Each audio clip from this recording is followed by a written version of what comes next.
Whenever we ask ourselves the question, do we have free will? The focus is always on the last part of the question, on the words free will, and how we define the idea of free will. But within the question, the part that I think we need to pay more attention to isn't on how we define free will, but on how we define we.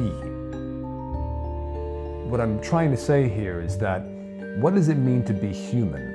Who or what are we to have this thing called free will? Maybe our traditional definition of who we are isn't broad enough, isn't big enough to answer this nagging question. When we try to give a definition of what it means to be human, we usually think that we're just these individual, disconnected creatures with 2 legs, 2 arms, and a well-developed prefrontal cortex, that we're just an accumulation of cells that have come together to make this walking and talking primate, and that the only point of our life is to survive for as long as possible so that we can reproduce. But is that really it? Is that all we really are? With that perspective, we don't have a deeper or higher connection to anything else besides our meat and bones existence. So if we stick to this narrow idea of what it means to be human, then it's pretty much undeniable that we do not have free will. We're determined from the very beginning. I mean, think about it. Each and every one of us is born into a situation that brands us and affects who we are way before we can make a choice about it. No matter who you are today, you've become that person because of a boatload of reasons that have absolutely nothing to do with your own free will. We can start off with the time period you were born in. It's a factor that's completely out of your hands, but if you were born in the 20th century, then the person you are and the life that you live today is drastically different from who you would have been if you were born, say, 500 years ago. Then take your gender. If you were born a man or a woman, both drastically affect the direction of your life. And again, you had no choice. Then if you were born healthy or disabled, I think it's pretty clear how this non-choice affects us, right? Or take the country you were born in. If you were born in North Korea, then your personality, your life and worldview would be a lot different than if you were born, say, in Sweden. So all of these things happened to us way before we had the chance to exercise our free will, but regardless, they still determine who we are, how we make decisions, and how we see the world. So in a sense, it's true. If we're just these disconnected creatures, then we have no free will. But that's only if we let ourselves believe that that's all we are, that we're just these biological machines disconnected from the rest of the universe. But on the other hand, if we're curious enough to expand our idea of who we are and what it means to be human, if it doesn't just mean a bunch of organs wrapped in skin, but instead if we give ourselves a more inclusive and broad definition, then things start to get interesting and the nature of our free will turns into something that's quite extraordinary.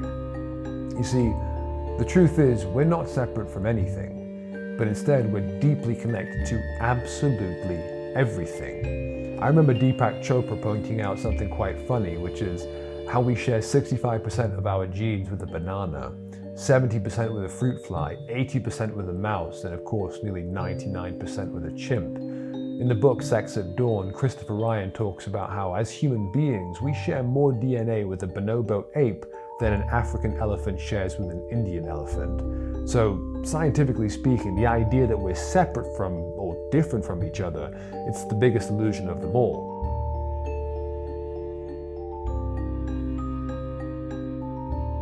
The atoms that make my body are the same ones that make your body and the planet that we live on and all the stars in the universe. It's all connected. So if we ask ourselves who or what we are, the most broad and most truthful answer would be that we are partially human, partially the animal kingdom, partially planet Earth, but entirely the universe.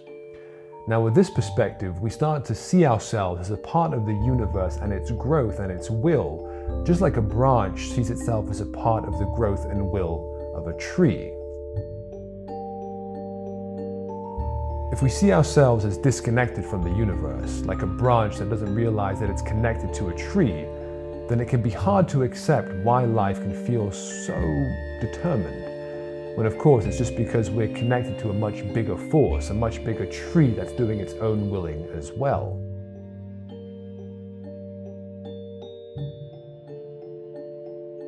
The real trick here is to broaden our perspective of what we are, so that it includes the rest of the tree. We have to wake up to the fact that there is no separation between branch and tree. So, do we have free will? Yes, we do have free will, but that's only because there's no difference between the will of the universe and our own will. We just have to broaden our perspective to realize they're both one.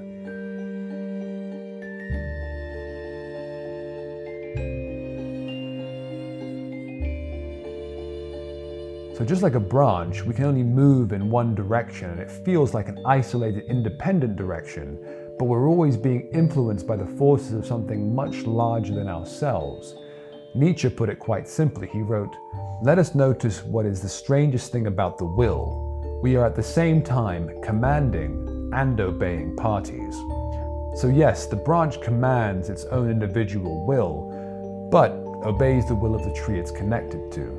But again, the trick here is to recognize that there is no difference between the one commanding and the one obeying. They're both one.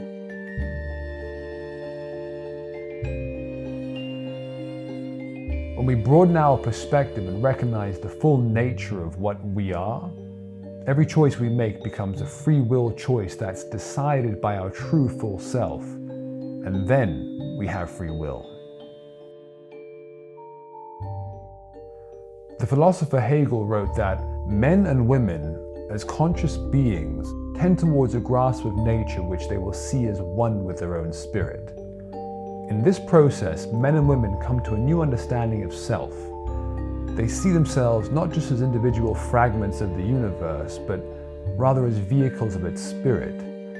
And hence, men and women can achieve at once the greatest unity with nature and the fullest autonomous self-expression. This provides the basis of a union between finite and cosmic spirit, which meets the requirements that men and women be united to the whole and yet not sacrifice their autonomous will. And I think he was right.